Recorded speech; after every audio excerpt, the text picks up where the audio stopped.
आम देश को जड़े आतंकवादी आसीथिला जार नाम होउछि सेंट जाभियर।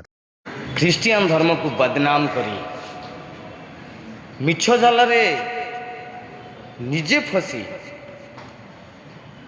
हिंदू मानकर ठिकादार साजिছে আজি कोणा अशोक।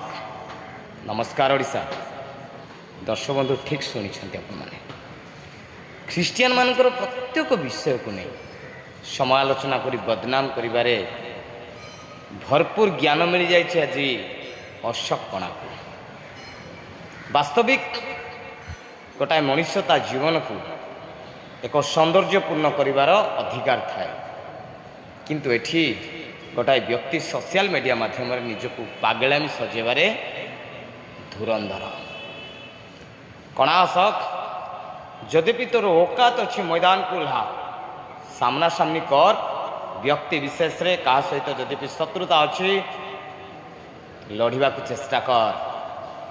सेंट जाभियर के तू जानिଛୁ ता विरुद्ध रे कहबा पई प्रथमे तोर निजर योग्यता कौन जानिछु निजे। अरे पागल से जने महान व्यक्ति सीए लक्ष लक्ष हिंदू को जबरदस्ती ख्रीस्टियन धर्म को धर्मांतरीकरण कराई देइथला। खाली सेतिक नुह से हजार हजार हिंदू को हत्या मध्य करिथला।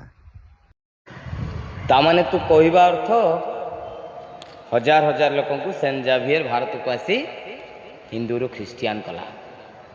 सेंट जाभियर तो बापा पाख पहुँचलानी केमती तू केमती हिंदू ही रही गलु रे कणा एटा तो धर्म बापा चाय वाला शिखैची ना को इतिहास रु पढ़ीचु ना कहीं तो टेकी देइछंती से हिसाब से कहूचु मूर्ख रे कणा।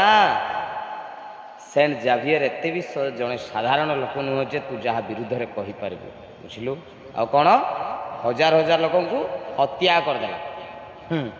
जदि से सतरे हत्या करथांता तो भलिया कणा जन्म होई न थांता दुनिया रे, तो बापा को भी हत्या कर दे थांता ना।